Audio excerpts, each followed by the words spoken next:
Hi, everyone. I'm Dr. Tracey Murry, clinical psychologist at Ochsner Health, and welcome to Healthy State of Mind, the series dedicated to educating you on well-being, wellness, and mental health. And I have with me my co-host, Kaitlyn. Hi.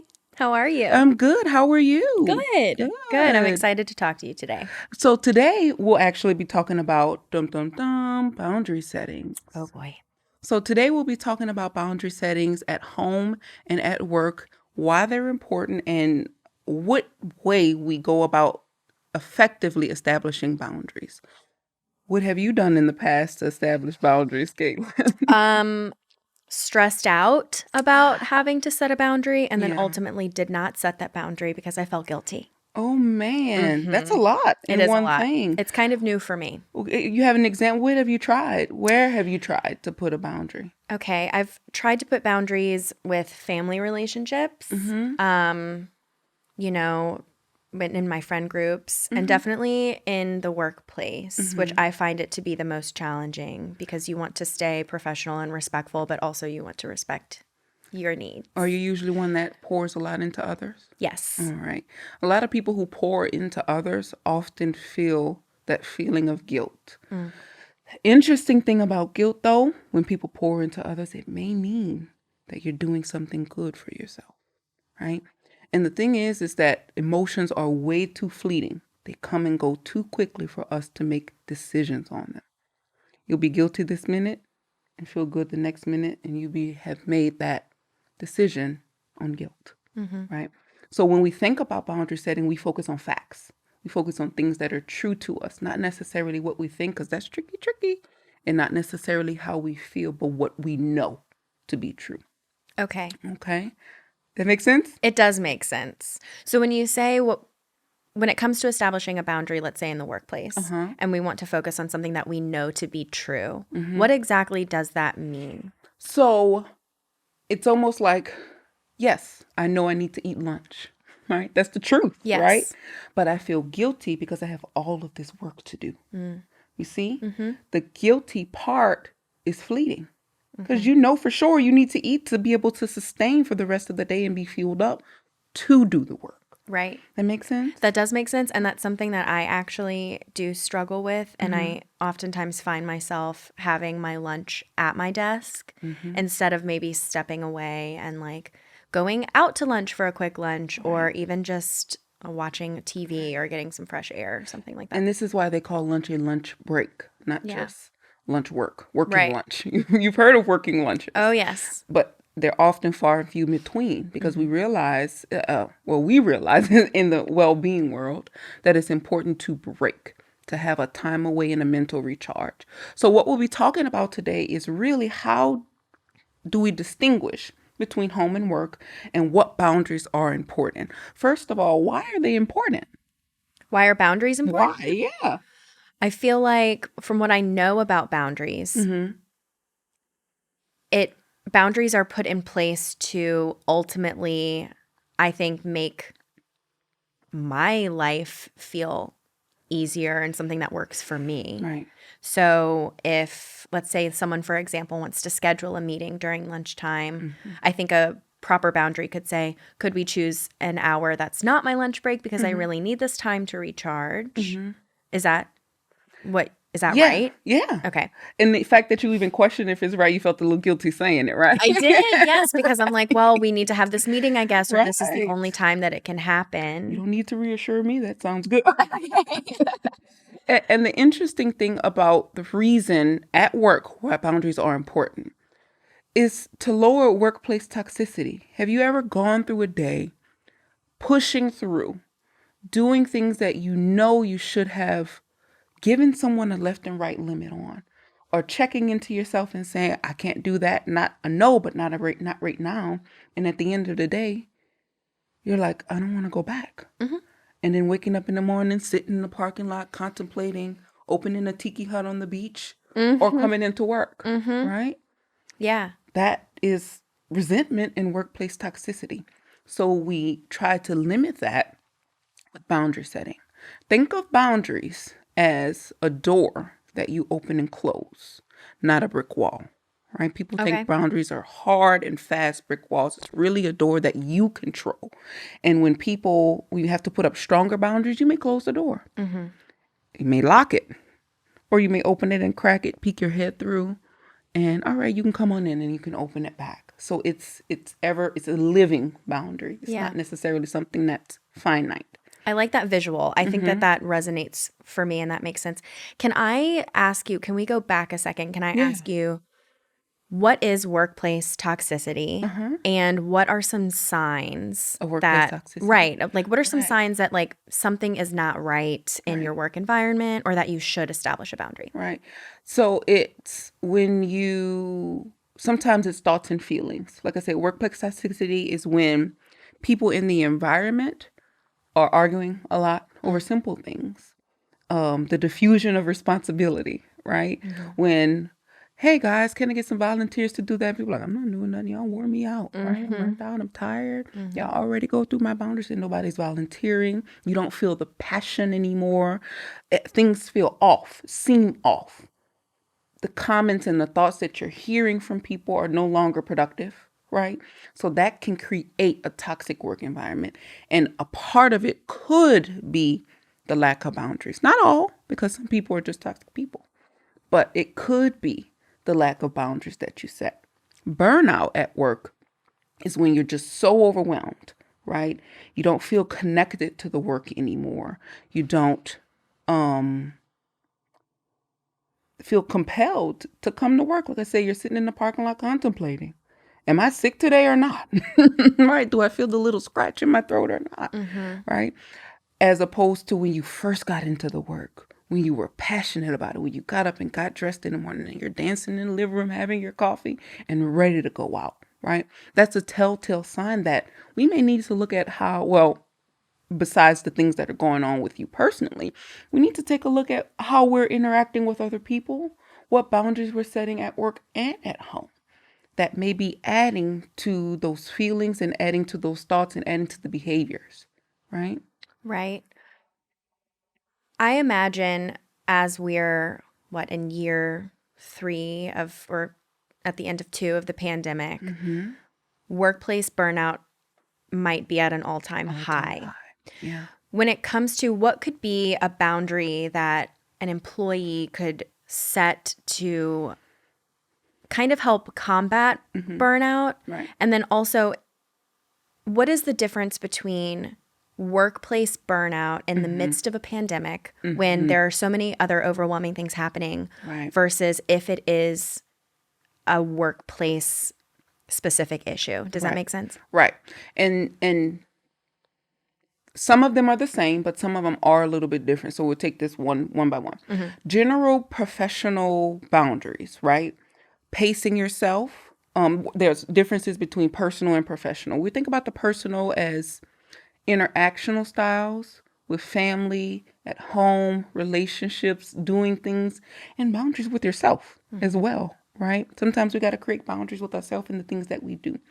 So when we think about professional boundaries, I'll break that down into being at work pre-pandemic and a blend of at work and at home post-pandemic, right?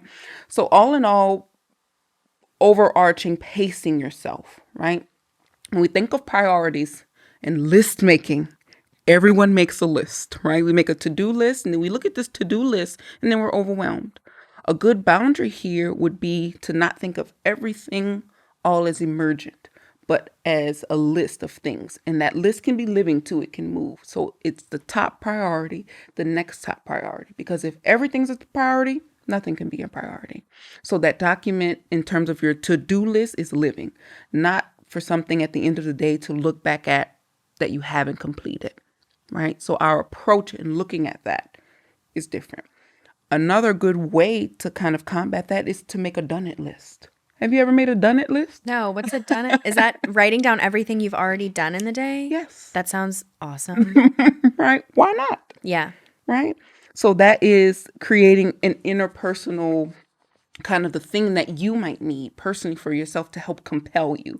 Because if you're only one way, I got to do all these things, it can lead to burnout, right? So when you're working, a boundary that you set for yourself is that I'm not only going to do a to-do list to make myself feel bad. I'm going to look at that to-do list as a living document that guides me, right? Because your to-do list never ends. And then I'm going to do a done it list. At the end of the day, even if it's just a mental note to say, oh, I did this, this, and this, check, check, check. Because you cross it off, right? Your to-do list. But you've done it. So why not make your own done it list? I right? like that. I like that. That sounds like motivating and also confirming that you are getting things done throughout the day. Right. Because sometimes like the whole day will pass and I'm just like, what happened? What just happened? Right. You know? And that's when the professional bleeds into the personal, right? When you're perceiving that you're not doing well at work and you're hard on yourself about it. That's when you have to set a boundary, close the door on that toxic side of yourself, right? Because it's not helpful. And then sometimes you open it when that toxic side or those negative thoughts are in your head. You might, all right, what you doing over there? Are you all right? You chilling out essentially? Are you calm? All right. Then I'll let that part of me that propels me, that pushes me, that says what I need to do back in when it's not negative saying you didn't do it. Okay. And another thing is taking breaks, right? We just talked about that. Yeah. At work, a break is a break. You need to recharge. And I get it. Sometimes you have deadlines. Sometimes you have things you have to do. But realistically, tell me, would you be able to meet that deadline if you're fueled, hydrated, and have had a mental break? Or not with those things?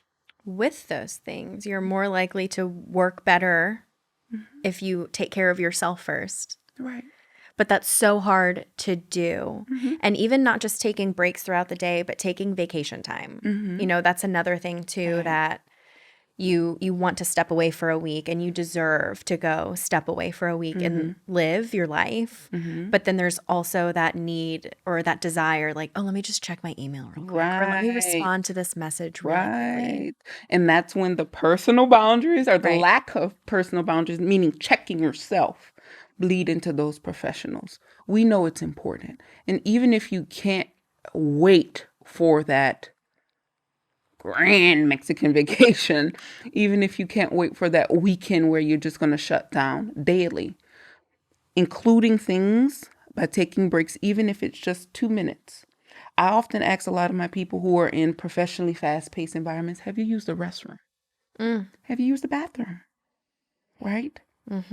That is boundary setting and taking breaks. So just making sure these basic things are needed or are done that you need. And then reminding yourself that this will help. So sometimes it's all in here about reminding yourself and not listening to those toxic thoughts. Thoughts are like saliva in the brain. They're not always true. They come from out of nowhere. You don't have to believe them just because they're there. The emotions are too transient. They're too fleeting. They come and go too often for us to make factual decisions. So sometimes when you say, I need to take that break. Well, I need to do this work. All right, self. I need to pee so I can get this work done, right? I need to drink some water. I need to eat lunch. So sometimes it is a mental check, just kind of checking yourself and putting that boundary around your own brain, right? Another thing we want to talk about too is the separation. We're talking about this of work and home. If you're working in the office, pre-pandemic, you were working there. Some people worked at home pre-pandemic. It's having a time, a boundary is having a time to shut off. That's why I say utilize your commute time, whatever that is. If you're driving to work, you charge up, right? You're already thinking about working the things you have to do. When you're coming from home, what is it? Charge down, turn off, have a second, even if it's quiet time, although usefulness of quiet time, it can be different. If you're going to be quiet and ruminate and your mind's going, quiet time's not for you. And do something productive. Listen to a song that you know all the lyrics to and blast that song, right? Listen to an audiobook on the way. Do some breathing exercises, something during that time, that commute time, as opposed to having road rage, right? Yeah. So that separating, so having that physical, biological, and mental separation from work and home. Having a time-based boundary, right? When will you let home be home and work be work? Do you answer emails when you're at home, right? Some jobs do very good at looking at your timeline and your trajectory and telling you at quarterlies, you're doing too much work at home, some don't. So you have to check yourself and be like, today If I have a deadline, I'm going to spend an hour when I get home working, and then I'm going to shut it down. Have that already in your mind, that limit. Set a timer on your phone, because if you don't already have that boundary set in your mind, 3 hours will pass by. And now you're not doing things good for yourself to help you prepare for work the next day. Right. If you're working from home, separation of the actual physical space. Do you have a dedicated workspace? Because those things start to bleed in, and it feels like you're working all the time, right? Especially in the era of COVID, when kids were home, everything was just very chaotic. So thinking about your workspace, you don't even need to have a dedicated office space. Find a corner of the room, right? Find that living room area where you can set up a chair or a corner of the sofa and you throw a sheet over it, something to make sure that that separation of work stays separated. And when you shut down for the day, it's got to be outside of your mind. You put it away. You cover it up. You put it in a drawer. Because if you were working at work, you wouldn't see that. Those are cues, triggers in your environment. If you're walking, let's say you're having lunch, having dinner at home, cooking, enjoying time with loved ones, and you see that computer, it's going to cue you, and your mind will begin to work. Yeah. So taking those cues out of the environment. Same thing if you're working from home. If you're at work, be at work. Don't use your breaks to put a load of laundry in. I know it's tough, but when you do that, it bleeds, right? If you were in work environment, you wouldn't be able to do that stuff at home. That's something that I struggle with because I like to do 10 things at once. Yeah. And I'm pretty good at juggling multiple tasks at once. Ooh, research says no. I know, but it's like the busyness keeps me stimulated and engaged. So I'm definitely the one that's like, oh, I have 10 minutes before my next break. Let me go throw a load of laundry in. But something that I've started doing that I guess over the past couple of months that's been really helpful for me. Yeah. Because I do work primarily from home. I don't check my emails after a certain time. Perfect. I don't check them before a certain time. Perfect.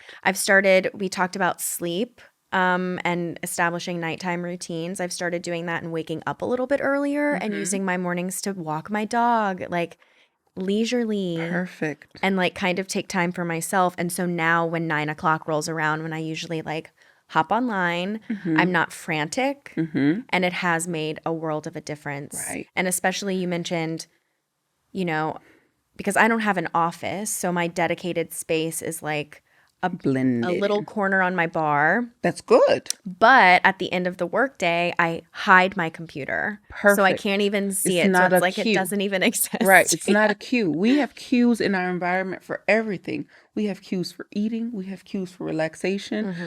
And the same thing when you're trying to go to work from home. If you're not dressed and you see that blanket on the sofa, that is a cue for relaxation. You need to have a dedicated workspace to leave the home at home so you can be productive at work. If you see the load of laundry out, you're going to be cued. So sometimes it's thinking about the actual environment, what's cueing you to do things that you know are not effective when you're at work and when it's not effective when you're at home, right? So thinking about the space and the environment too. And remember, always kind of having this mental conversation that it's okay because you know the facts. That's the big part. When you, I need to put that load in. Oh, I feel so bad. I got 10 minutes. I need to put that load in. That's when you have a talk for yourself. Okay, just know if I do that, work and home will bleed together. I'm going to put that load of laundry in. My brain will turn on for home, and I might not be as productive at work because I'm cued now for home, right? Cues are very important. So all in all, with the workspace, setting up a separation and division of space as best as you can. If you don't have that space, at least take the cues out of your environment. No. What's the word with no? Can you say no? Can I? I'm getting better at it. Okay. I'm getting better at it. I actually said no this week. Okay. In a workplace discussion. Okay. What did that feel like? I felt like I shouldn't have done it. Oh, remember we said about guilt? Right. I felt guilty. But you know, I was asked if I could take on something, and my initial thought was, yes, absolutely, I can do this. And then I sat down with myself and I looked at what I currently have. The facts. I looked at the facts and I said, I actually cannot take this on and perform at my peak capacity. Right. So I said no. Okay. So And I was like, ugh. I'm so excited. Yeah. You do exactly what we just talked about. Right. Not focusing on thoughts, because sometimes thoughts aren't true for us. You're excited about it, cool. And not feelings. The feeling of guilt, or even not even guilt, the feeling of beckoning sometimes. Like you're beckoned to do it because you like to do it. But focusing on facts. Is this realistic for me to integrate into my current work schedule? Can I realistically put all of the effort that I need to put into this to make it successful? That's the factual question. If it's a no or even a not right now, right? It's thinking about it, maybe, but not now. Maybe when I get these things done. And that helps you to continue to work through your to-do list, right? Right. Right.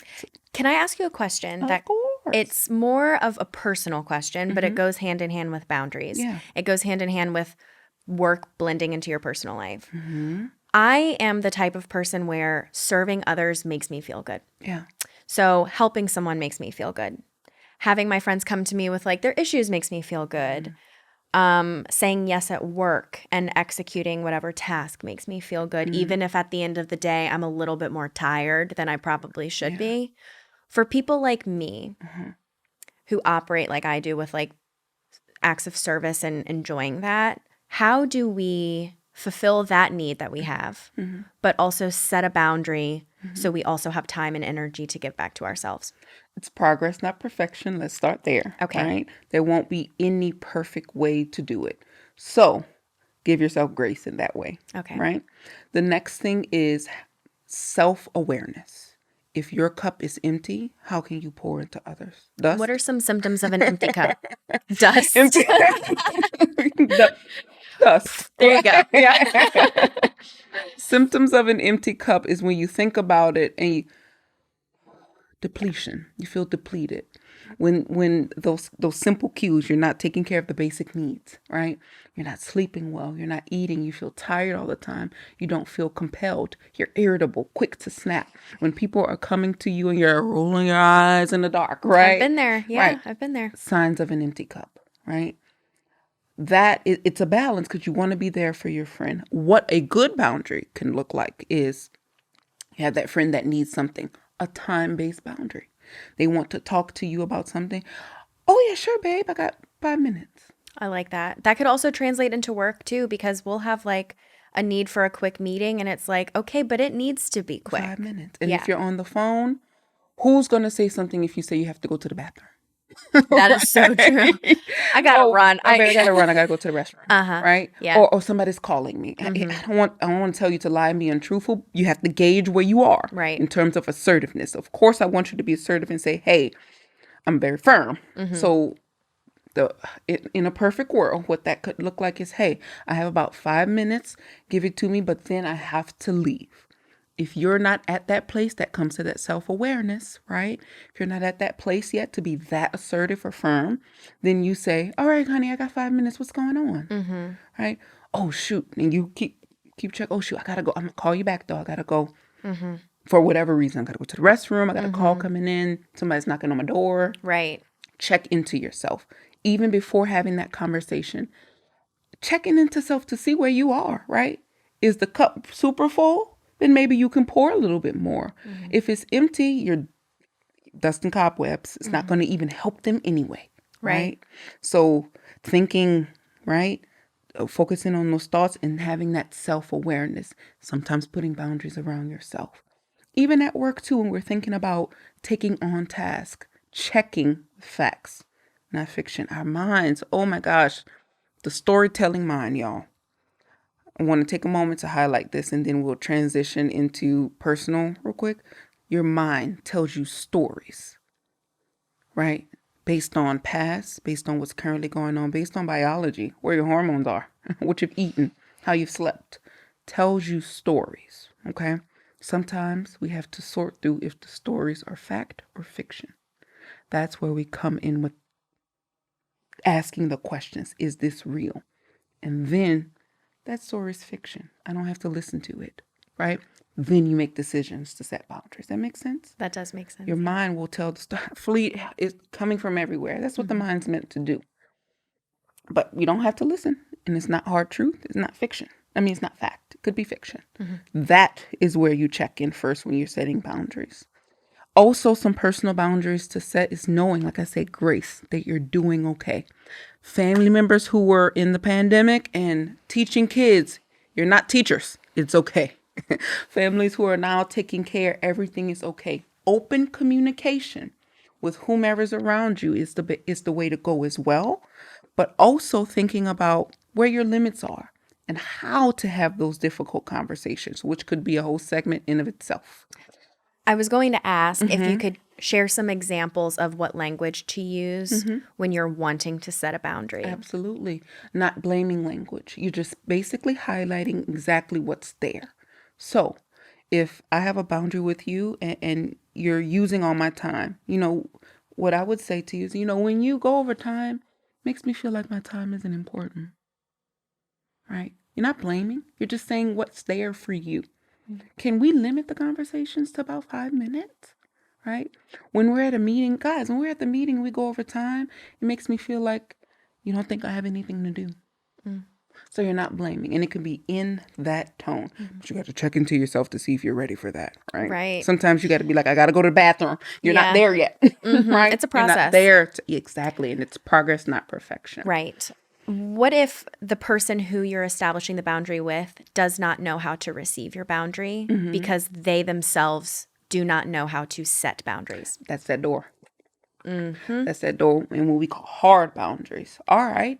If you're not receiving what I'm saying, I have to limit my conversations with you altogether. I don't want to use the block finger, but I can use it. Yeah. When you call, you don't have to say this. This is your talk with yourself, right? When you call, I have to not answer, not even get myself into that situation. But boundaries, all in all, when we think about boundaries, we think about things in the professional world and in the personal world.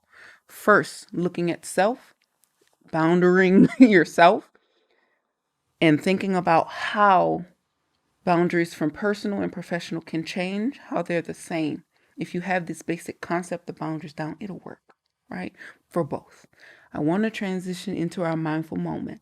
Okay. In each of these segments, we have a mindful moment. And today I want to do a visualization activity. And what it does, it's called a leaf on the stream that I use for people how to let things go. Sometimes we're super tied to our thoughts that we have to actually see ourselves letting go of the guilt, letting go of the pressure to do well, letting go of the pressure to be everything to everyone. We have to see that. So in this moment, I just want you to get into a position of relaxation, which is legs uncrossed and settled. And all you have to do is listen to my voice. You can close your eyes if you would like. And I just want you to take 2 deep breaths in, inhaling positivity, and exhaling anxiety, exhaling guilt. And I just want you to imagine that you're in the middle of this beautiful, expansive forest. Kind of making mental notes of what's around you. Colors, sounds, feelings. Maybe it's daylight.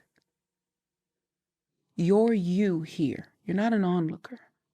You're you looking through your own eyes. And in the middle of this wide, expansive forest, you come upon a stream. It's a shallow stream. You can see right to the bottom. Maybe there are fish jumping, rocks at the bottom. It's peaceful here. And now you begin to notice hundreds of leaves floating easily downstream. Not tumultuous in any way, just easy flowing. Leaves of different sizes and colors. And you think, interesting. These leaves are there for a purpose. They're there for you to recall and bring up anything that's stressful, any feelings you have that you want to let go, any thoughts, any situations. Placing each thing on a leaf and seeing it float away. Easy. Not throwing it on that leaf, but easily placing it and watching it float away, and spend a few moments here thinking of things and watching them float away.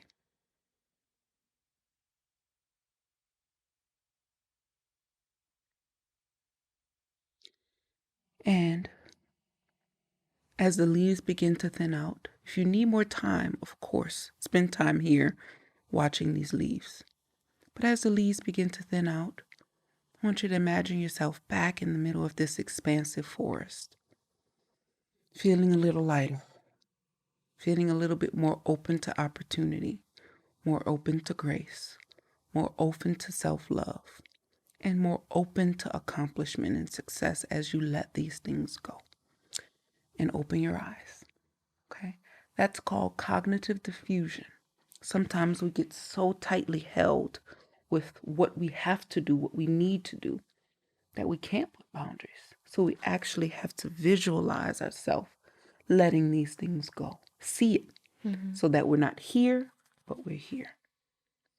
That was beautiful, actually. Yeah, very helpful. I already feel a little bit more like, whew. Right. Yeah. Well, thank you, everyone. Again, I'm Dr. Murry. I'm a psychologist at Ochsner Health, and I have with me my co-host, Kaitlyn. Today, we talked about boundaries. And remember, whenever we're having these segments, this does not constitute a therapeutic relationship with myself, but merely for educational purposes. If you ever feel like you need to establish a professional therapeutic relationship with a provider, please see the resources that come. Thank you. Thank you, Dr. Murry. Of course.